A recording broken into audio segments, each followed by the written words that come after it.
Magandang hapon sa iyo, Kirby, at magandang hapon, Pilipinas. Para sa lagay ng panahon, narito ang latest mula sa Pag-asa.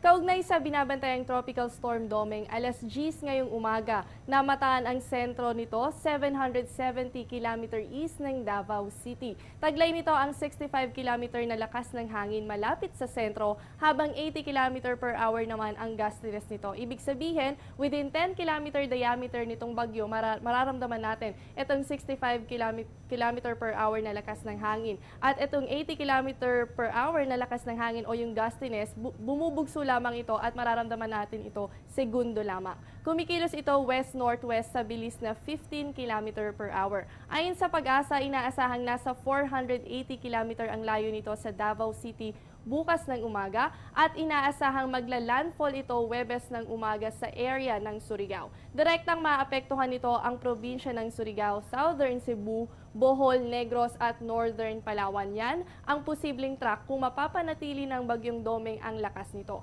Kaya naman asahan ang 5 to 15 mm per hour na ulan o yan yung tinatawag natin na moderate to heavy rain. Magandang balita dahil wala pa namang itinataas na public storm warning signal sa mga nasabing lugar. Ayon sa Pag-asa, maglalabas yan ng public storm warning signal kapag within 36 hours ay makakaapekto na ang kaulapan nitong bagyo sa ating landmass. Ganun pa man, ayon kay NDRRMC Undersecretary Eduardo Del Rosario, nakaalerto na ang mga regional offices sa Caraga, kasama ang Regions 10, 11, 6, 7 at 8 sa posibleng maidudulot nitong Tropical Storm Domeng. Ayon naman kay Senior Weather Specialist Rene Paciente, wala namang tsansa na makaapekto ito sa Luzon dahil sa presence ng high pressure area at mababa din ang tsansa na mas lumakas pa ito. Base sa datos ng Pag-asa, posibleng hindi na makaapekto ito sa kalupaan sa araw ng Biyernes at may posibilidad din itong humina at maging LPA. Ganun pa man, patuloy na nakabantay ang ahensya sa maaaring pagbabago nito. Para naman sa ating daily weather forecast, asahan dito sa Metro Manila ang partly cloudy to cloudy skies at yan ay may kasamang isolated rain showers or thunderstorms, lalo na sa hapon o gabi. Dulot pa rin yan ng easterlies na umiiral dito sa Luzon. At yan ang latest sa lagay ng panahon. Para naman sa sektor ng agrikultura, abangan sa aming pagbabalik ang farm weather forecast mula sa Pag-asa.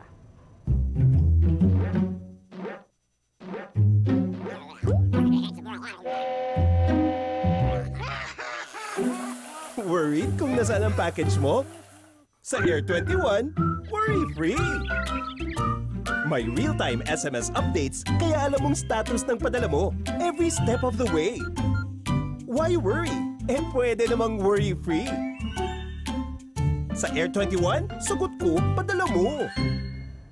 Para sa ating farm weather forecast, ang Mindanao, kasama dyan ang Eastern Visayas, Cagayan Valley, kayo ay makakaranas ng cloudy skies with rain showers or thunderstorms. Kaya naman ang upland farm natin ay may temperaturang 20 to 32 degrees Celsius, habang ang lowland farm natin ay merong 21 to 33 degrees Celsius. Habang ang relative humidity naman natin ay nasa 60 to 88% at aabot naman hanggang 4 na oras ang leaf wetness.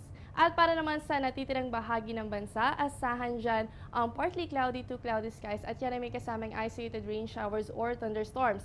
Kaya naman dito sa upland farm natin, asahan dyan ng 15 to 24 degrees Celsius, habang sa lowland farm, asahan dyan ng 20 to 34 degrees Celsius. At para naman sa relative humidity, asahan dyan ng 55 to 86% at aabot naman hanggang 4 na oras ang leaf wetness. At yan ang farm weather forecast mula sa Pag-asa. Yan muna ang latest mula dito sa Pag-asa DOST. Manatiling nakatutok sa Panahon TV kung saan walang pinipiling panahon ang pagbibigay impormasyon.